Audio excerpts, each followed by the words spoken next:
தரம் தாழ்ந்து ஒரு பெண் காவலரை விமர்சிக்கிறது ஊடகாரமா? இவங்கெல்லாம் ஒரு ஆர்டிஸ்ட். இன்னைக்கு இதை பத்தி ஒரு ஷூட்டிங் இருக்குமா, ஐயா நாங்க வரங்க ஏன்னு இவங்க முன்னாடி வருது. ஆனா நீ என்ன உத்தரவு போடுறது, நான் பேருவோம் பாரு. அந்த தனிப்பட்ட பெண் காவலர்களுடைய திருமணம் தடைபட்டிருக்குங்கிறது தான் அந்த சவுக்கு சங்கருக்கு திருச்சியில இருக்கக்கூடிய பிடிக்காத ஆகாத ஒரு உயரதிகாரி. அவங்களுக்கு தனிப்பட்ட ஆதாயம் இல்லாமல் எந்த ஒரு சோர்ஸும் உங்களுக்கு தகவல் சொல்லிடுறது கிடையாது. ஒரு காலத்துல இவரே பத்திரிகையாளர்களுக்கு சோர்ஸா இருந்த நபர் தான். கட்ட பஞ்சாயத்து தான் செய்யறாருங்கிறத நம்ம சொல்லுவோம். முடிநரைச்சி தான் மொத்த பத்திரிகையாளர்னு சொல்லிக்கலாம். என்னதான் அவங்க நடுநிலை நாளிதழ் நாங்க நடுநிலையா இருக்கிறோம் அப்படின்னு அவங்க சொல்லிக் கொண்டாலும் அவர்கள் ஏதோ ஒரு வகையில இவ்வளவு துணிச்சலா கருத்து பேச முடியுமா, ஒரு பத்திரிகை எழுத முடியுமா? போலீஸுக்கு எதிராக நான் தான் தொடர்ந்து பேசிட்டு இருக்கிறேன். இப்படி எல்லாம் போனா அது அஜித் குமாரனுடைய மரணத்துல தான் போய் முடியும். இந்த கேட்டகரிக்குள்ளேயும் இது வரல.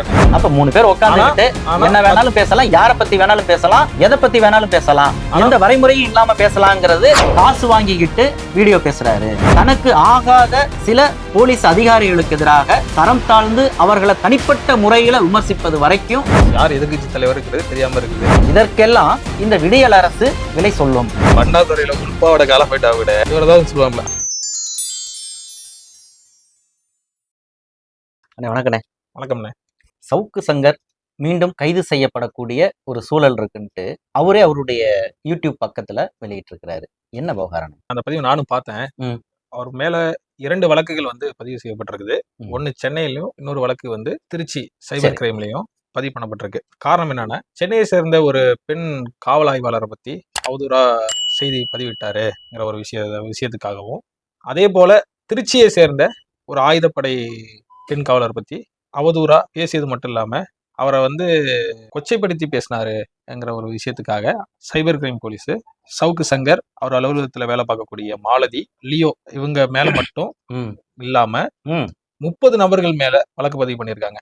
அதாவது ஆமா, மற்றும் 30 நபர்கள் சொல்லி மென்ஷன் பண்ணிருக்காங்க. இந்த 30 நபர்கள் யாரா இருப்பாங்கிற ஒரு விஷயம் இருக்குல்ல, சவுக்கு சங்கர் தளத்துல அந்த வீடியோ, அந்த பெண் காவலர்களை பத்தி பதிவிட்டு இருந்தாங்க இல்லையா, அந்த வீடியோவுக்கு கமெண்ட் செக்ஷன் அவதூறா போட்டிருந்தாங்க இல்லையா, அவங்க மேலையும் அதை ஷேர் பண்ணவங்க இருக்காங்க இல்லையா, அவங்க அப்படின்னு ஒரு 30 பேரு இது பண்ணி அவங்களுடைய ஐடி எல்லாத்தையும் நோட் பண்ணி அவங்க மேலையும் வழக்கு பதிவு செஞ்சிருக்காங்க திருச்சி மாவட்ட சைபர் கிரைம் போலீசார். சரி, இப்ப ஏற்கனவே இதே போன்றது ஒரு காரணங்களுக்காக தானே சவுக்கு சங்கர் கைது செய்யப்பட்டிருந்தாரு. திரும்பவும் ஏன் அதே மாதிரியான ஒரு குற்றச்சாட்டு? ஆமாண்ணா, ஏற்கனவே சவுக்கு சங்கர் கைது செய்யப்பட்டதுக்கான காரணமா பார்க்கப்பட்டது என்ன காரணம்னா, தமிழ்நாட்டுல இருக்கக்கூடிய பெண் காவல் அதிகாரிகள், காவலர்கள்லாம் ஏதோ ஒரு காரணத்துக்காக அவங்க மேலதிகாரிகளோட அட்ஜஸ்ட்மெண்ட் பண்ணி போறதுதான் சொல்லி அவருடைய சவுக்கு மீடியாவுல பேசுறாரு. இதன் எதிரொலியாதான் என்ன நடந்ததுன்னா, தமிழ்நாட்டுல பல்வேறு இடங்கள்ல, இப்ப சொல்ல போனா திருச்சியில கூட ஒரு பெண் காவல் அதிகாரி சவுக்கு சங்கர் மேல புகார் கொடுத்திருந்தாங்க. இப்படி தமிழகம் எங்கும் புகார் கொடுக்கப்பட்டிருந்தது. அதன் விளைவாதான் அவர் கைது செய்யப்பட்டிருந்தாரு. இந்த விஷயம் நடந்ததுக்கான மூல காரணமே அதுதான் சொல்றாங்க. சரி, இப்ப நீங்க சொன்ன விவகாரத்துல இருந்து 2 வழக்கு, அந்த 2 வழக்கினுடைய பின்னணி என்ன அப்படிங்கறத நம்ம கொஞ்சம் ஆராய்ந்தோம் அப்படின்னு சொன்னோம்னா, சென்னையை சேர்ந்த பெண் காவல் ஆய்வாளர் அவர் கொடுத்த புகார்ல அவர் மேல வழக்கு பதிவு செய்திருக்கிறாங்க அப்படிங்கிற அந்த விவகாரம். குடும்பத்துல வரதட்சணை புகார், கணவர் கொடுமைப்படுத்தினார் அப்படின்னு சொல்லிட்டு ஒரு பெண் புகார் கொடுக்குறாங்க.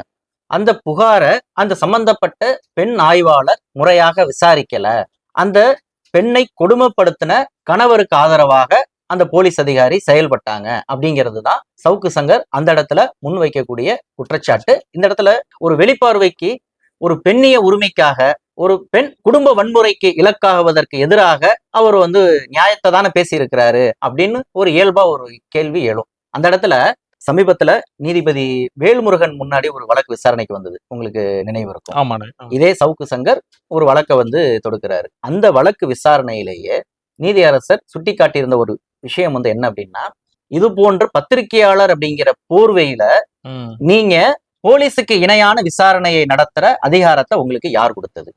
அவங்க போலீசார் ஒழுங்கா செயல்படல அப்படின்னு ஒருவேளை நீங்க கருதும் பட்சத்தில் உங்கள்கிட்ட அது போதுமான ஆதாரங்கள் இருக்குன்னா சம்பந்தப்பட்ட விசாரணை அமைப்புல நீங்க அந்த ஆதாரங்களை கொடுங்க, நீதிமன்றத்துல வழக்கு கொடுங்க.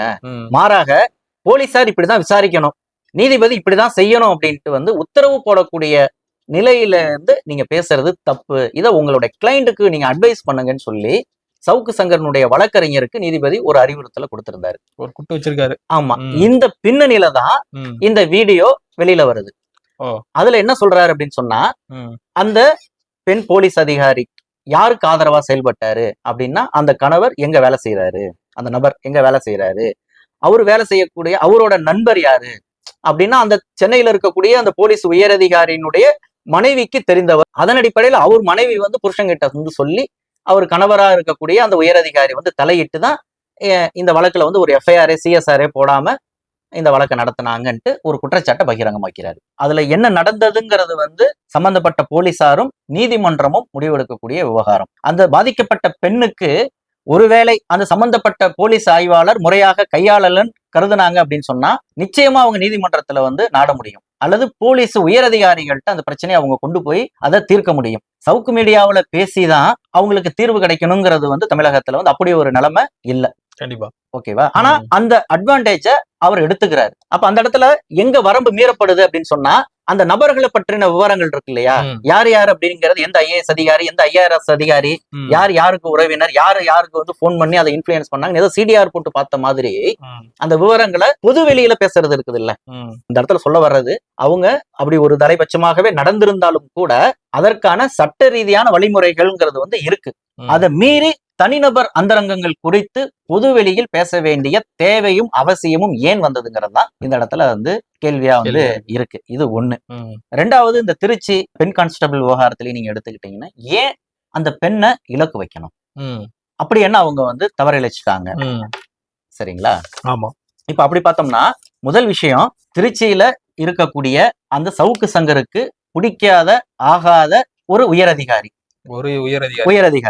அந்த உயரதிகாரி அந்த மாவட்டத்துல கான்ஸ்டபிளா இந்த 2ஆம் நிலை காவலர்களா இருக்கிறாங்க இல்லையா, அந்த காவலர்களுக்கு வந்து எஸ்ஐ தேர்வுக்கு பயிற்சி பெறுவதற்காக சில உதவிகளை செய்யறாரு. ஒட்டுமொத்தமா செய்யறாரு. ஆமா, அந்த குறிப்பிட்ட போலீஸ் அப்படின்னு வந்து அவங்களுக்கு கீழே பணியாற்றக்கூடிய எல்லா காவலர்களுக்கும் அந்த வாய்ப்பை அவர் வந்து வழங்குறாரு. தன்னுடைய அலுவலகத்துல அந்த எஸ்ஐ அந்த ப்ரிப்பரேஷனுக்கான புத்தகங்களை அவர் ஏற்பாடு பண்றாரு. இன்னும் பாத்தீங்கன்னா பலர் ஏதோ 2ஆம் நிலை காவலர் கான்ஸ்டபிளா சேர்ந்துட்டோம், மாசம் ஒரு 20,000 30,000 சம்பளம் வருதுன்னா இதோட அப்படி போயிடலாங்கிற ஒரு மனநிலையில இருக்கிறவங்களை நீங்க அடுத்த நிலைக்கு உயரணும்னு அவர் வந்து மோட்டிவேட் பண்றாரு.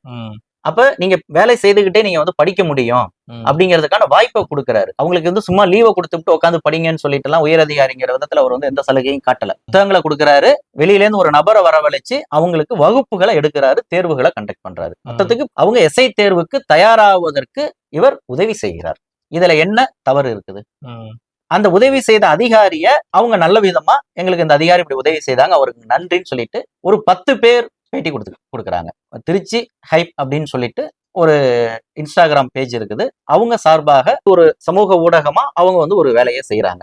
அதுல 10ல 11வது ஆளாதான் அந்த குறிப்பிட்ட ஒரு கான்ஸ்டபிள்ங்கிறவங்க அந்த கருத்தை வந்து தெரிவிக்கிறாங்க. சரி, அந்த கான்ஸ்டபிள் சொன்னதுக்காக அதை இவர் கோடிட்டு பேச வேண்டிய தேவை ஏன் வந்துச்சு அப்படின்னா, ஏற்கனவே இவர் ஒரு வழக்குல சிக்கி திருச்சியில வந்து போலீஸ் கஸ்டடி எடுத்தாங்க இல்லையா, 2024 மே மாசம் நடந்த சம்பவம் அது. கண்டிப்பா. அதான் அந்த பெண் அதுவும் இப்ப அந்த பெண் வழக்கு சம்பந்தமான கஸ்டடியில தான் அவரு வந்தாரு. அப்ப வந்து என்ன பண்ணா, அந்த இவருக்கு ஆகாத அந்த உயர் அதிகாரி இருக்காரு இல்லையா திருச்சியில, அப்ப வந்து அவர் வந்து திருச்சியில எஸ்பியா இருந்த சமயம். அப்ப அந்த சமயத்துல அவர் வந்து என்ன பண்றாரு அப்படின்னு சொன்னா, பெண்களை அவதூறா பேசுனதுக்காக தான் வழக்கு. அப்ப அவரே ஒரு குற்ற உணர்வுக்கு ஆளாகணும், அல்லது வந்து அவர் குற்றத்தை அவரே வந்து ரியலைஸ் பண்ணணுங்கிற ஒரு நோக்கத்தில் இருந்து முழுக்க பெண் காவலர்களை கொண்டுதான் நீதிமன்ற காவலை அவர் வந்து செய்யறாரு. அவங்கள வந்து போய் கூட்டிட்டு வர்றது எல்லாமே, வேன்ல வர்றது எல்லாமே பெண் போலீஸ் தான். நீதிமன்றத்துல வந்து நேர நிறுத்துறப்ப வந்து பந்தோபஸ்துக்கு நின்னதும் பெண் போலீஸ் தான். இதுதான். அப்ப அந்த 10 பேரா வந்து பெண் போலீஸ் வந்தாங்க இல்லையா, பாதுகாப்புக்கு வந்தாங்க இல்லையா, அதுல ஒருத்தவங்க தான் இந்த வீடியோல பேசுனது. அப்ப அததான் ஒரு டார்கெட் பண்ணி, இந்த பொண்ணுதான் என்ன அன்னைக்கு போட்டோ எடுத்துச்சு, இந்த பொண்ணுதான் அன்னைக்கு என் கையை முறிச்சிச்சு, இந்த அப்படின்னு வந்து சொல்றது மட்டும் இல்லாம, இவங்க எல்லாமே அந்த உயர் போலீஸ் அதிகாரியினுடைய டீம் அப்படின்னு வந்து ஒரு உள்நோக்கம் கற்பிக்கிறாரு. இவங்க எல்லாம் வந்து ஒரு ஆர்டிஸ்ட், சினிமா வந்து துணை நடிகைகள் மாதிரி வந்து ஒரு ஆர்டிஸ்ட். இன்னைக்கு வந்து இத பத்தி ஒரு ஷூட்டிங் இருக்குமா, ஐயா நாங்க வாரங்க ஏன்னு இவங்க வந்து முன்னாடி வந்து வீடியோக்கு வந்து பேட்டி கொடுக்குறாங்க. அந்த உயரதிகாரிக்கு வந்து தன்னை பத்தி சோசியல் மீடியாவுல அன்னைக்கு புதுசா செய்தி வரல அப்படின்னா அவருக்கு வந்து குடிகாரனுக்கு கை உதற மாதிரி கைகால் உதற ஆரம்பிச்சிரும். சமீபத்தில் டிஜிபி வந்து ஒரு உத்தரவு வந்து பிறப்பிச்சிருந்தாரு, யூனிஃபார்ம்ல யாரும் வந்து சோசியல் மீடியாவுல வந்து எந்த ஒரு பதிவையும் போடக்கூடாதுன்ட்டு. அந்த உத்தரவுக்கு வந்து ஒபே பண்ணணுங்கிறது தான் வந்து பொதுவா உள்ளது. ஆனா நீ என்ன உத்தரவு போடுறது, நான் மீறுவோம் பாரு அப்படின்னு சொல்லிட்டு இவர் இந்த மாதிரி வேலையை செய்யறாரு அப்படின்னு சொல்லிட்டு தான் அதுக்கு இப்படி பல்வேறு விதமான உள்நோக்கங்களை அதுல வந்து கற்பித்து அந்த வீடியோவில் அவர் வந்து பதிவிட்டிருக்கிறாரு. அப்ப இதன் காரணமா அந்த தனிப்பட்ட பெண் காவலருடைய திருமணம் தடைபட்டிருக்குங்கிறது தான் இந்த இடத்துல வந்து ஒரு சோகமான ஒரு விஷயம். அதனால பாதிக்கப்பட்டுதான் அந்த பெண் காவலர் வழக்க வந்து கொடுக்க வேண்டிய நிலைமைக்கு வந்திருக்கிறாங்க. அப்ப இன்னைக்கு இருக்கக்கூடிய ஒரு சூழல்ல ஒரு பெண் கான்ஸ்டபிளா வர்றது, போட்டித் தேர்வுக்கு தயாராகி உடல் தகுதி தேர்வுக்கு வந்து தயாராகி உள்ள ஒரு பெண்கள் பணியாற்றுறதுங்கிறது எவ்வளவு சவாலான பணி. நைட் டியூட்டி நான் வந்து போட்டா நான் பார்க்க மாட்டேன்னு சொல்ல முடியாது.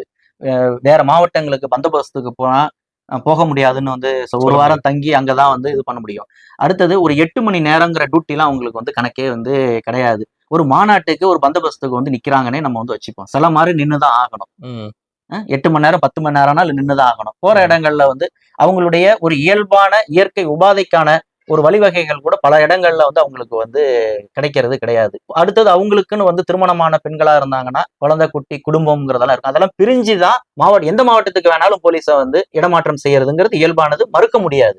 கோரிக்கையை வைக்கலாம், ஆனா நீ போய் தான் ஆகணும்னா அவங்க வந்து ஒபே த ஆர்டர் போய் தான் ஆகணும். அப்ப ஆண்களுக்கே சவால் நிறைந்த ஒரு காவல்துறை பணியில பெண்கள், அதுவும் இளம் வயது பெண்கள் படிச்சுட்டு ஃப்ரெஷ்ஷா வந்து உள்ள வராங்க ஏஆர் போலீஸுக்கு அப்படின்னு சொன்னா அவர்களை இது போன்று ஒரு மன உளைச்சலுக்கு உள்ளாக்குறதும் அவங்களுடைய இயல்பான அந்த மன தைரியத்தை இழக்கக்கூடிய வகையில தனிப்பட்ட முறையில தாக்குதல் தொடுக்கிறதுங்கிறது தான் இந்த இடத்துல வந்து மையமான சிக்கலா இருக்கு. ஓகேண்ணே, இந்த அளவுக்கு அவருக்கு வந்து இவ்வளவு தைரியம் வரதுக்கு ஒரு காரணம் இருக்குல்லண்ணே. அப்படி என்ன சவுக்கு சங்கருக்கு என்ன அடையாளம் இருக்குது? எந்த ஒரு பத்திரிகையாளனும் இது மாதிரி செயல்கள்ல ஈடுபட மாட்டாங்க. இது மாதிரி பத்திரிகை துறை இப்படி இது மாதிரி விஷயங்கள் கையில எடுக்காது. இந்த மாதிரி அணுகுமுறை வந்து எந்த ஒரு பத்திரிகையாளனும் செய்ய மாட்டான். அப்ப சவுக்கு சங்கர் எந்த கேட்டகரியில நம்ம வச்சு பார்க்கணும்னு ஒரு விஷயம் இருக்குன்னு. கண்டிப்பா நீங்க இந்த இடத்துல நீங்க பார்க்கும் பொழுது சவுக்கு சங்கர் ஒரு பத்திரிகையாளரா, யூடியூபரா, இது மையமான ஒரு கேள்வியா வந்து இருக்கு. சரியான கேள்வி இது. இந்த கேள்வி என்கிட்டயே ரொம்ப நாளா இருந்தது. கண்டிப்பா. ஆமா. இப்ப எனக்கு தெரிஞ்சு சவுக்கு சங்கரை பத்திரிகையாளர் அப்படிங்கிற கேட்டகரியில வகைப்படுத்த முடியாது அப்படிங்கறதுதான் முதல் விஷயம். அவர் வந்து ஒரு யூடியூபர், அவ்வளவுதான். இல்ல அவர் பத்திரிகையாளர்னு எல்லாரையும் சொல்றாரு. சொல்லிக்கலாம். இன்னும் கொஞ்ச நாள் முடி நரைச்சிருந்தா மூத்த பத்திரிகையாளர்னு சொல்லிக்கலாம். அதுதான் தகுதியா? எந்த அச்சு ஊடகத்துல அவர் பணியாற்றி இருக்கிறாரு, பணியாற்றி அனுபவம் பெற்றவரா இருக்கிறாரு, அல்லது எந்த அரசினுடைய அங்கீகாரத்தை பெற்ற ஒரு செய்தி சேனல்ல அல்லது ஒரு ஊடகத்துல அவர் வந்து பணியாற்றி இருக்கிறாரு. சவுக்கு மீடியா அப்படின்னு வந்து பின்னாடி மீடியா இருக்குங்கிறதுனாலே அவர் மீடியா பர்சனா? அதாவது பத்திரிகைகள்ல என்னதான் அவங்க நடுநிலை நாளிதழ், நாங்க நடுநிலையா இருக்கிறோம் அப்படின்னு அவங்க சொல்லிக் கொண்டாலும் அவர்கள் ஏதோ ஒரு வகையில ஒரு தரப்பை ஆதரிக்கக்கூடியவர்களாகத்தான் இருக்கிறாங்க. அது வந்து அச்சு ஊடகத்திலையும் சரி, காட்சி ஊடகத்திலையும் சரி, அதை நம்ம வந்து பாக்குறோம். இப்ப இந்த பின்னணியில அவங்க எந்த தரப்பை ஆதரிக்கிறதாகவே ஆதரிச்சுட்டு இருந்துட்டு போகட்டும். ஆனா அவங்களுக்குன்னு ஒரு பத்திரிகையாளருக்குன்னு ஒரு எத்திக்ஸ் அப்படிங்கிறது இருக்குமா? இருக்காது. ஒரு போலீஸினுடைய சில பத்திரிகை ஒரு குறிப்பிட்ட நாளிதழ்ல எஃப்ஐஆர் தவிர ஒரு வார்த்தை கூடுதலா அவங்க எழுத மாட்டாங்க. ஆமா, உண்டா இல்லையா? உண்மைதானே, உண்மை. சரியா? அடுத்தது என்னதான் பத்திரிகைகள்ல இன்வெஸ்டிகேஷன் ஜெர்னலிசம் அப்படிங்கறத வந்து செய்தாலும் அதுல இன்வெஸ்டிகேஷன் பண்ணி இவரோட பேர் இது, இவரோட போட்டோ இது, இவங்களோட ஊர் இது, இந்த விஷயங்கள்னு அப்படி வெளிப்படையா பதிவு செய்த வரலாறுகளை பத்திரிகையில நீங்க பார்த்தது உண்டா? இல்ல. குறிப்பான எந்த ஒரு பத்திரிகையாளரும் பத்திரிகை ஊடகங்களும் தனக்கு தகவல் சொல்லக்கூடிய சோர்ஸ காட்டி கொடுக்க மாட்டாங்க. கண்டிப்பா. இது வந்து பத்திரிகையாளர் தர்மம். என்னைக்குமே சோர்ஸ் வந்து காட்டி கொடுக்க கூடாது தகவல் சொன்னாங்க. ஆனா அதுக்கு நேர் முரண்பாடாதான் சவுக்கு சங்கருடைய செயல் இருக்குங்கிறதையும் நம்ம இந்த இடத்துல கண்டிப்பா. இப்ப பத்திரிகைகள்ல என்னதான் உங்களுக்கு ஆகாதவங்களா இருந்தாலும் அவன் இவன் நீங்க எழுதிருவீங்களா? ஆனா இவரு அந்த வீடியோல நீங்க பாருங்க, அந்த மாவட்டத்துல இருக்கக்கூடிய ஒரு 2000க்கு மேற்பட்ட போலீஸுக்கு அவர் தான் தலைவர். அவரு தான் வந்து அவங்க இயக்கிட்டு இருக்கிறாரு. அந்த ஒரு எஸ்பிய ஒருமையில பேசுறாரு. அந்த எஸ்பி குறித்து அவருடைய நடவடிக்கைகள் குறித்து தனிப்பட்ட முறையில சில விமர்சனங்களை முன்வைக்கிறாரு. ஏங்க, ஒரு கேஸ அவர் ஹேண்டில் பண்ணதால தப்பு பண்ணிட்டாரு, காசை வாங்கிட்டாரு, அல்லது வந்து ஒரு அநீதியா வந்து இந்த இடத்துல இப்படி நடந்துகிட்டாரு, ஒரு அடியாள் மாதிரி வந்து அவருக்கு கீழாக இருக்கக்கூடிய ஒரு டிஎஸ்பியை விட்டு இந்த வேலையை செய்ய வச்சுட்டாரு அப்படின்னு நீங்க விமர்சனம் வைங்க, ஒரு குற்றச்சாட்டை வைங்க, அதை எழுதுங்க, அதை பேசுங்க, அது தவறு இல்லை. ஆனா ஒரு தனிநபரா அவன் இவன் அப்படி வயசுல குறைவானவராகவே இருக்கட்டும் அப்படி பேசுறதுங்கிறது சரியானதா? தவறு. இது பத்திரிகையாளனுக்குரிய ஒரு எத்திக்ஸா? இது எத்திக்ஸ்ங்கள இது ஒரு முறையே கிடையாது. கண்டிப்பா. இதுதான் இந்த இடத்துல நமக்கு வந்து மையமான ஒரு விஷயமா இருக்கு. இப்ப எந்த ஒரு அச்சு ஊடகமா நீங்க இருக்கிறீங்கன்னாலும் ஒரு கீழ்மட்டத்துல இருக்கக்கூடிய ஒரு தாலுகா ரிப்போர்ட்டர், ஒரு ஏரியா ரிப்போர்ட்டர் ஒரு செய்தியை வந்து மேல அனுப்புறாரு அப்படின்னா அதற்கு மேல அவங்களுக்கு வந்து ஒரு டீம் ஹெட் ஒருங்கிணைக்கக்கூடிய ஒருத்தர் இருப்பாரு. அதற்கு மேல வந்து சப் எடிட்டர்ஸ் வந்து இருப்பாங்க. அவங்க செய்தியை வந்து அவங்கள்ட்ட இருந்து டேட்டாவை வாங்கி போதுமான தகவல் இல்லைன்னா அவங்கள்ட்ட இருந்து திரும்ப கேட்டு அதை வாங்கி சப் எடிட் பண்ணி அதுக்கு மேல இருக்கக்கூடிய சீஃப் எடிட்டருக்கு வந்து அனுப்புவாங்க. அப்ப இது பல்வேறு படிநிலைகள்ல அந்த செய்தி மெருகேற்றப்படும்.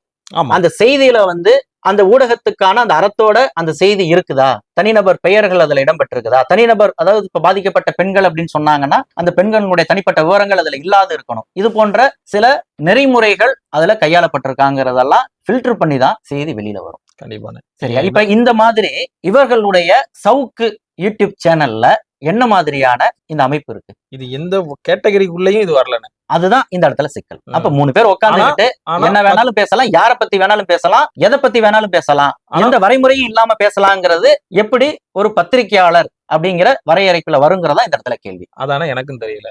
அவர் எப்படி பத்திரிகையாளரா கிளைம் பண்றாரு?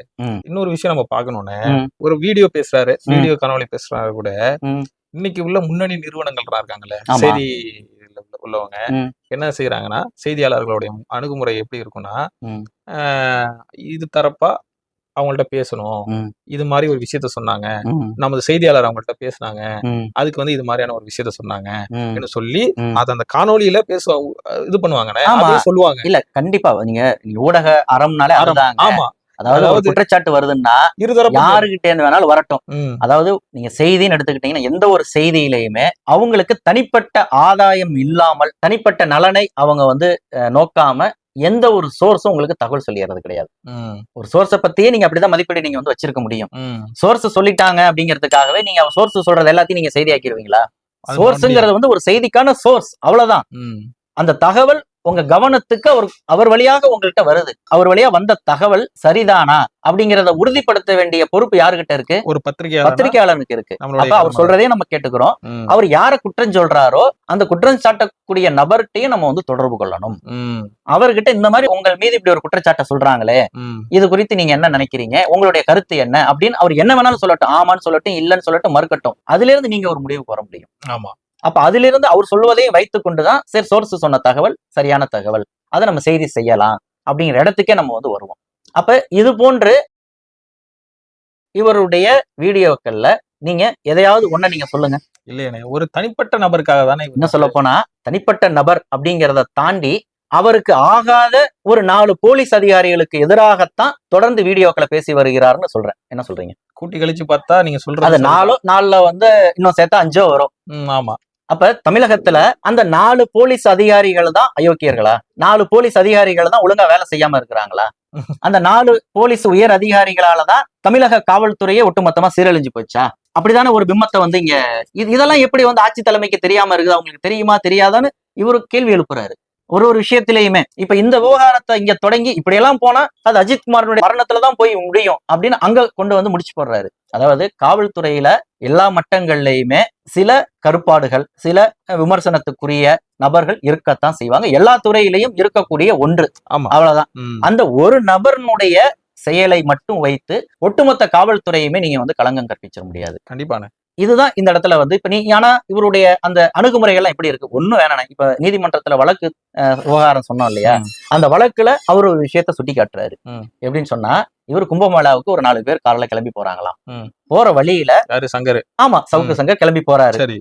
போற வழியில ஒரு குறிப்பிட்ட இடத்துல ஒரு 20 போலீசார் அவங்க காரை வழிமறைச்சு சோதனை செய்தாங்க. 2 மணி நேரம் எங்களுக்கு வந்து அதனால தாமதம் ஆயிடுச்சு.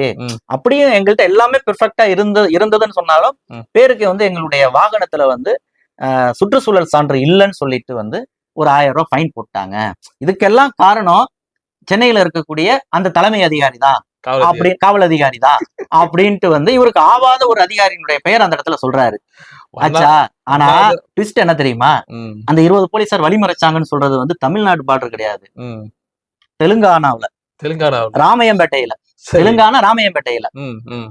எப்படின்னா வண்ணாதுறையில உள்பாவோட காலம் போயிட்டா கூட இவரதான் சொல்லுவாங்க, அது மாதிரி இருக்குது. கண்டிப்பான இதெல்லாம் வந்து நகைப்புக்குரியதா இருக்குது. அப்ப இதெல்லாத்தையும் கணக்குல எடுத்துக்கிட்டுதான் இப்ப இவர் வந்து என்னன்னா இன்னொரு குற்றச்சாட்டு என்ன சொல்றாருன்னா, போலீஸுக்கு எதிராக நான் தான் தொடர்ந்து பேசிட்டு இருக்கிறேன், பல்வேறு குற்றச்சாட்டுகளை முன்வைக்கிறேன், அதன் காரணமாகவே சவுக்கு மீடியாவை ஒழிச்சு கட்டணும்னு இவங்க வந்து ஒரு மும்மரத்துல வந்து இருக்கிறாங்க, அதற்காக எனக்கு பல்வேறு வகையான நெருக்கடிகளை கொடுக்குறாங்க அப்படின்னு சொல்லிதான் அந்த வழக்கே. அப்ப அந்த இடத்துலதான் நீதிபதி முன்னாடியே சொன்ன மாதிரி வந்து அவர் வந்து யூடியூபரா நீ பத்திரிகையாளராங்கிறதுக்குள்ளாரெல்லாம் அவர் வந்து போகல. ஆனா பத்திரிகையாளருங்கிற போர்வையில பல பேர் பிளாக்மெயில் செய்துட்டு இருக்கிறாங்க. அரசியல் சாசனம் பத்திரிகையாளர்களுக்கு பேச்சுரிமை கருத்துரிமை அப்படின்னு வழங்கின அந்த சட்டப்பிரிவு 19 அப்படிங்கறத பலர் தவறா பயன்படுத்துறாங்க. இது அனுமதிக்க முடியாது அப்படிங்கிற ஒரு கருத்தையும் நீதிபதி பதிவு செய்திருக்கிறாரு. அப்ப உன் மேல ஒரு காழ்ப்புணர்ச்சியில இருந்துதான் போலீசார் வழக்கு பதிவு செய்திருக்கிறாங்களாங்கிறத நானும் தான் பார்த்து தெரிஞ்சுக்கணும். அதனால சவுக்கு சங்கர் மேல தமிழகம் முழுவதும் பதிவான வழக்குகளுடைய பட்டியலை என்கிட்ட கொண்டு வா அப்படின்ட்டு வந்து கேட்டிருக்கிறாரு. சிறப்பு. இது முடிஞ்சுங்களா? இப்ப இவரே சொன்ன மாதிரி இந்த புலி வருது கதையாக நான் கைது செய்யப்பட நேரலாம் அப்படின்னா என்னன்னா, ஒரு பத்திரிகையாளனை கைது செய்ய போறாங்க, நீங்க எல்லாம் வந்து எனக்கு ஆதரவா நீங்க நிக்கணுங்கிற ஒரு மனநிலைய உருவாக்குறது மாதிரியான ஒரு வேலையை அவர் வந்து தொடர்ந்து செய்துட்டு இருக்கிறாரு. இந்த இதுலயுமே அந்த சம்பந்தப்பட்ட 12 நாளைக்கு முன்னாடி வெளியான அதே வீடியோவை திரும்ப வெட்டி மறு ஒளிபரப்பு பண்றாரு. அதாவது இந்த எந்த 2 விஷயத்துக்காக அவருக்கு எதிராக 2 எஃப்ஐஆர்கள் பதிவு செய்யப்பட்டதோ அந்த விவகாரம் குறித்து பேசின விஷயத்த திரும்ப தில்லா வந்து போடுறாரு. நான் வந்து கோர்ட்ல முன்ஜாமீன் கேட்பேன்னு அவங்க வந்து நினைக்கிறாங்க. நான் முன்ஜாமீனுக்குலாம் நான் போக போறது கிடையாது. நான் வந்து வழக்கு எதிர்கொள்ள தயாரா இருக்கிறேன். என்ன அரெஸ்ட் பண்ணுவீங்க அவ்வளவுதானே அப்படின்ட்டு அதுக்கு அப்ப இந்த துணிச்சல் இருக்குது இல்லையா, இப்படி பேசுற துணிச்சல் இருக்குது இல்லையா, அடுத்து அடிச்சு பேசுற அந்த இது இருக்குல்ல, இதுல பாதி பேர் வந்து மயங்கிடுறாங்க. அப்ப இவருக்கு வந்து அவருடைய சப்ஸ்கிரைபரா யூடியூப் சேனலை வந்து ஆதரிக்கக்கூடிய நபர்களா மாறி வந்து நின்னுறாங்க. இது வந்து ஒரு ரசிக மனோநிலைய உருவாக்கிடுது. இப்ப போலீஸுக்கு எதிரா இந்த அரசுக்கு எதிரா ஒரு கோபத்துல இருக்கிற மக்கள் எல்லாத்தையுமே இவர் ஒரு அணி சேர்க்கை செய்யறாரு. இதுல இன்னொரு ரொம்ப மையமான விஷயம், அதுல பயன்படுத்தி இருக்கக்கூடிய வார்த்தை, இதற்கெல்லாம் இந்த விடியல் அரசு விலை சொல்லும், அதை அனுபவிக்கும் அப்படின்னு விடியல் அரசுங்கிற வார்த்தையும் வந்து சொல்றாரு. அதாவது எடப்பாடி பேச வேண்டிய டயலாக்க எடப்பாடியினுடைய வாய்ஸை இவர் பேசிட்டு இருக்கிறாரு. இந்த இடம் தான் நாம் யோசிக்க வேண்டிய ஒரு விஷயமா இருக்குது. யார் எதிர்கட்சி தலைவர் இருக்கிறது தெரியாம இருக்குது. ஆமா, இப்ப இது ஒண்ணாச்சுங்களா? அப்ப நீங்க யாருக்காக பேசுறீங்க? அடுத்தது இவர் எக்ஸ்போஸ் பண்ணக்கூடிய விஷயங்கள் எல்லாமே ஒரு பத்திரிகையாளர்னா என்ன விஷயத்துல இருந்து நீங்க ஒரு விஷயத்தை அணுகுவீங்க? அந்த விஷயம் மக்களை பாதிப்புக்குள்ளாக்குதா, மக்கள் சார்ந்து மக்களுடைய பாதிப்பில் இருந்து ஒரு தீர்வு வேணும் அப்படிங்கிற விஷயத்துல இருந்துதான் நீங்க எதையுமே செய்தியாக்குவீங்க. ஆமா, சரியா? ஆமா, அது பொதுமக்களை வந்து என்னைக்கு பாதிப்புக்கு உள்ளாக்க போதே நாளைக்கு இது வந்து பிரச்சனையா மாறும், இது பொதுமக்களுக்கு வந்து பெரிய அச்சுறுத்தலை ஏற்படுத்தும்ங்கிற விஷயத்துல இருந்து தான் பத்திரிகையாளர் வந்து அணுகணும். கண்டிப்பா முறை. கண்டிப்பா. ஆனா இவருடைய அணுகுமுறைங்கிறது எப்படி இது நாள் வரைக்கும் இருந்துட்டு இருக்குது? மக்களுக்கு எதிரான ஒரு நிலை எடுத்துதான் பல்வேறு வீடியோக்களை சர்ச்சைக்குரிய வகையில அவர் பேசியிருக்கிறாரு. இதை போதுமான அளவுக்கு பொது வெளியில பலர் அவர்களுடைய கருத்துக்களை பதிவு செய்திருக்கிறாங்க. நீங்க தூத்துக்குடி ஸ்டெர்லைட் துப்பாக்கிச்சூடு எடுத்துக்கங்க, அந்த போலீஸ் அதிகாரி சுட்டது சரிதான் அப்படின்ட்டு வந்து பேசியிருக்கிறாரா இல்லையா? ஆமா. கள்ளக்குறிச்சி மாணவி மரணத்தை எடுத்துக்கங்க, அந்த மாணவனுடைய தாயாரினுடைய நடத்தை குறித்து சர்ச்சைக்குரிய வகையில பேசியிருக்கிறாரா இல்லையா? கண்டிப்பா. இது போன்று பல விவகாரங்களை நம்ம வந்து சொல்லலாம். அப்ப இந்த இடத்துல இவர் பேசக்கூடிய விஷயங்கள் எல்லாமே மக்கள் நலன் சார்ந்து இருந்திருக்குதா அப்படின்னா வந்து நிச்சயமா இல்லைங்கிறத பல வகையில சொல்லலாம். அதாவது 2 தனி நபர்களுக்கு இடையில நடக்கக்கூடிய விவகாரங்களை தான் ஒரு தரப்புக்கு ஆதரவாக நின்று அவர்களுடைய வழக்கறிஞராக மாறி பொதுவெளியில இவர் வீடியோக்களை வெளியிட்டு வராருங்கிறதா யதார்த்தமான உண்மை. வழக்கறிஞர்னு கூட நம்ம சொல்ல முடியாதுன்னு. கண்டிப்பா கட்ட பஞ்சாயத்து தான் செய்யறாருங்கிறத நம்ம சொல்லணும். அது வேற, அதுதானே. அந்த தரத்துலதான் அவர் வந்து இருக்கிறாரு. இன்னும் சொல்ல போனா ஒரு குறிப்பிட்ட ரியல் எஸ்டேட்ல கோலோச்சக்கூடிய தமிழகத்துல ஒரு முன்னணியான ஒரு நிறுவனத்துக்கு எதிராக ஒரு சர்ச்சையை வந்து கிளம்பினது. நீதிமன்றத்துல வழக்கு வரைக்கும் அது வந்து போனது. அந்த வழக்குல இவர் நீதிமன்றத்துல நெடுஞ்சான் கிடையா விழுந்து மன்னிப்பு கேட்டு பின்னாடி திரும்பி வந்தாரு. அந்த விவகாரத்தை நீங்க எடுத்துக்கிட்டீங்கன்னா அந்த ஒரு குறிப்பிட்ட நிறுவனத்துக்கு ஆகாத இன்னொரு போட்டி நிறுவனத்திட்டம் இருந்து காசு வாங்கிக்கிட்டு இவங்க செய்தி வெளியிட்டாங்க அப்படிங்கிறது அந்த இடத்துல அம்பலமானது. இன்னும் சொல்ல போனா அந்த குறிப்பிட்ட நிறுவனத்துக்கு எதிராக செய்தி வெளியிடாமல் இருப்பதற்கு 50 லட்சம் ரூபாய் பேரம் பேசினாங்க அப்படிங்கிறத ஒரு மூத்த பத்திரிகையாளர் வெளிப்படையா குற்றம் சாட்டி இருக்கிறார். அப்ப இதுதான் இவர்களுடைய யோக்கியதை. இவருக்கு எதிராக காசு வாங்கிக்கிட்டு வீடியோ பேசுறாரு. தொழில் போட்டியில ஒருத்தனுக்கு ஆகாதவனுக்கு எதிராக ஒரு தரப்பா நின்னுகிட்டு இவர் விஷயங்களை பேசுறாரு. பொதுவுல தனக்கு ஆகாத சில போலீஸ் அதிகாரிகளுக்கு எதிராக தரம் தாழ்ந்து அவர்களை தனிப்பட்ட முறையில விமர்சிப்பது வரைக்கும் அவர் கீழிறங்கி வீடியோ பேசுறாரு. இது போன்ற குற்றச்சாட்டுகள் இவருக்கு எதிராக இருக்குதா இல்லையா? கண்டிப்பா. இது குறித்து என்ன நிலைப்பாடு? இது ஒண்ணு. அடுத்தது இந்த சோர்ஸ் போலீஸ் விவகாரம்னு நீங்க எடுத்துக்கிட்டீங்கன்னா இவ்வளோ ஆணித்தரமா அடிச்சு சொல்றாரு. அப்ப இந்த ஆதாரங்கள்ல எப்படி அவருக்கு கிடைக்குது? ஒரு காலத்துல இவரே பத்திரிகையாளர்களுக்கு சோர்ஸா இருந்த நபர் தான். ஆமா, லஞ்ச ஒழிப்பு துறையில ஒரு ஓஏவா பணியாற்றினவர். ஆமா, உண்டா இல்லையா? கண்டிப்பா. அப்ப அந்த வகையில லஞ்ச ஒழிப்பு துறையில பதிவான வழக்குகளை, பல ஸ்டோரிகளை அவர் சொந்த முறையில படிச்சிருக்கிறாரு. அந்த ஒரு தாக்கத்தில் இருந்துதான் இவர் பலருக்கு சோர்ஸா மாறி அது போன்ற விவரங்களை உள்ள இருந்து அவர் வெளியில கொடுக்கிறாரு. அது தந்த போதையில நம்ம கொடுக்கறதே தமிழகத்துல இவ்வளவு இம்பாக்டை ஏற்படுத்துதுன்னா அந்த விஷயத்த நாமே தோன்றி பேசினா என்ன அப்படிங்கிற இடத்துக்கு ஃபர்ஸ்ட் தொடக்கத்துல பிளாக் தான் எழுதுறாரு. அதற்கு பிறகுதான் இந்த சமூக ஊடகம் அப்படிங்கிற ஒரு இடத்துக்கு வராரு. நீ சுத்தமா பிளாக்ல உள்ள அவர் எழுதின கட்டுரை எல்லாத்தையுமே இது பண்ணிட்டாருன்னு நீங்க எதுவும் இல்ல. கண்டிப்பா. அதுவும் நம்ம இப்ப பல பத்திரிகையாளர்கள் முன்னாடி ஒரு காலத்துல ஏதோ ஒரு பத்திரிகையில பணியாற்றின ஒரு அனுபவத்தோட ஒரு பத்திரிகையாளர்ங்கிற பெயரோட பிளாக்ல எழுதுற, அதாவது இணையத்துல எழுத்து இன்ன வரைக்கும் ஒரு டிஜிட்டல் அப்படிங்கிற வகையிலேயாவது அவங்க ஏதோ ஒன்றை எழுதிட்டு இருக்கிறாங்க. ஃப்ரீலான்ஸா எழுதுற பத்திரிகையாளர்கள் இருக்கிறாங்க. அப்ப இந்த இடத்துல இவர் எப்படி பத்திரிகையாளர்னு நம்ம வகைப்படுத்த முடியும் அப்படிங்கறதா இந்த இடத்துல ஒரு கேள்வியா இருக்கு. இப்ப இந்த சோர்ஸ் விவகாரத்தை பத்தி பேசணும் இல்லையா? இப்ப இந்த இடத்துல இப்ப நடப்பு டிஜிபி இருக்கிறாரு. விரைவில் 1 மாதமோ 2 மாதமோ அவருடைய பதவிக்காலம் முடிவடைகிறது. இவருடைய பதவிக்காலம் ஒருவேளை மேலும் ஓராண்டுக்கு நீட்டிக்கப்பட்டா இவருக்கு பின்னாடி சீனியாரிட்டியில இருக்கக்கூடிய இன்னொரு போலீஸ் அதிகாரிக்கு, ஒருத்தருக்கோ 2 பேருக்கோ, அவர்கள் டிஜிபி ஆகும் கனவு சிதைந்து போகாதா? அல்லது இவருக்கு ஓராண்டு நீட்டிப்புக்கு பதிலாக அது மறுக்கப்பட்டா இன்னொருத்தவங்களோட கனவு சிதையாதா? இப்படி ஒரு கால்குலேஷன் இருக்குமா இருக்காதா? இருக்கும். அப்ப இந்த ஒரு அதிகார போட்டியில போலீஸ் உயரதிகாரிகளுக்குள்ளேயே ஒரு பிரிவினர் ஏன் சவுக்கு சங்கரை ஒரு சோர்ஸா பயன்படுத்த கூடாது? ஆயுதமாக தன்னுடைய நோக்கத்தை இது போன்ற மறைமுகமான வழியில அதை தீர்த்து கொள்வது இருக்குது இல்லையா? ஏன் அப்படி இருக்க கூடாதுங்கிற ஒரு சந்தேகம் இருக்கா இல்லையா? கண்டிப்பா. அப்ப இதுக்கான வாய்ப்புகள் நான் சொல்றது இது ஒரு உதாரணம். நான் இவரை வச்சு நான் சொல்லல. இது போன்ற வாய்ப்புகளை தான் அவர் பயன்படுத்திக்கிட்டு அப்படி அடிச்சு பேசுறாரு அப்படிங்கிற குற்றச்சாட்டையும் பலர் பல விதங்கள்ல முன் வச்சிருக்கிறாங்க. அப்ப இது ஒண்ணாச்சுங்களா? அடுத்தது இன்னைக்கு சமூக ஊடகங்கள், சமூக வலைதளங்கள் அப்படிங்கிறத ஒரு பத்திரிகையாளர்ங்கிற கணக்குல ஒரு ஊடகம் அப்படிங்கிற ஒரு கணக்குல எல்லாத்தையும் ஒரு குடையில கொண்டு வராங்க. சரிங்களா? ஒரு சாதாரண ஒரு ஆண்ட்ராய்டு போன் இருந்தது அப்படின்னு சொன்னா அதுல வீடியோ எடுக்க திறமை இருக்குதுன்னு சொன்னா அவர் யூடியூபர் ஆயிட முடியுமா? ஒரு பத்திரிகையாளர் ஆயிட முடியுமா? இல்ல ஒரு யூடியூப் சேனலை ஒரு நடத்தி வச்சுக்கிட்டு அதுல ஒரு 5000 பார்வையாளர்களை சப்ஸ்கிரைபரை வச்சிருக்கிறாரு. 5 லட்சமே நீங்க வச்சுக்கீங்க. 5 லட்சம் சப்ஸ்கிரைபரை நீங்க வச்சிருக்கிறாருன்னு சொன்னா அவரை நீங்க பத்திரிகையாளர்னு நீங்க சொல்லிடுவீங்களா? இன்னைக்கு அன்றாட அவன் பண்ணக்கூடிய கோமாளித்தனங்களையே வீடியோவா போட்டு அதை மில்லியன் கணக்குல நீங்க பகிர்ந்துட்டு இருக்கிறாங்க. பார்த்து லைக் ஷேர்ன்னு போயிட்டு இருக்கிறாங்க. அப்ப பார்வைகளினுடைய எண்ணிக்கையையும் சப்ஸ்கிரைபர்னுடைய எண்ணிக்கையுமே வச்சுக்கிட்டு உங்களை பத்திரிகையாளர் அப்படின்னு வகைப்படுத்த முடியுமா? முடியாது. இங்கதான் இந்த இடத்துல கேள்வியா இருக்கு. இப்ப இதே நீங்க சமூக ஊடகம்னு நீங்க சொல்றீங்க. நீங்க அடுத்தது இவ்வளவு துணிச்சலா கருத்து பேச முடியுமா? ஒரு பத்திரிகை எழுத முடியுமா? அப்படின்னா பத்திரிகை எழுத முடியாது. அது எத்திக்ஸ் கிடையாது. ஒரு எஸ்பிய அவன் சொல்றது ஒரு துணிச்சலா?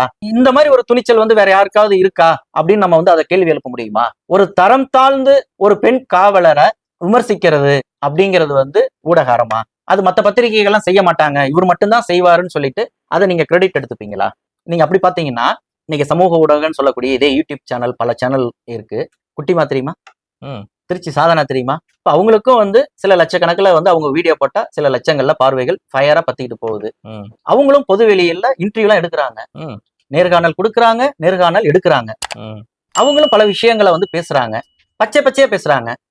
அப்ப அந்த பொண்ணு குட்டிமா எப்பா எவ்வளவு துணிச்சலா, எவ்வளவு தைரியமா ஒரு கருத்து அப்படி பொது வெளியில ஒரு பெண் வைக்கிறாங்க அப்படின்னு நீங்க கைத்தட்டி, ஆஹா நீங்க ஒரு பத்திரிகையாளர், பெண்ணுடைய வழி எல்லாத்தையும் நீங்க சொல்லியிருக்கிறீங்க, ஆண்கள் எல்லாம் சரியா நீங்க விமர்சிச்சிருக்கிறீங்க, சரியா கேள்வி கேட்டிருக்கீங்கன்னு நீங்க ஒரு பத்திரிகையாளர் அங்கீகாரம் நீங்க கொடுத்துருவீங்களா? அந்த யூடியூப் சேனலுக்கு நீங்க ஊடக அங்கீகாரம் கொடுத்துருவீங்களா? குட்டிமா பேசுறதுக்கும் இங்க அரசியல் அரட்டைங்கிற பேர்ல சவுக்கு சங்கர் ஒரு 2 பேரை வச்சுக்கிட்டு பேசுறதுக்கும் என்ன வித்தியாசம் இருக்கு? ஒரு வித்தியாசமும் இல்லை. அதுதான் இந்த இடத்துல மையமா இருக்கு. சரிண்ணே, நன்றி.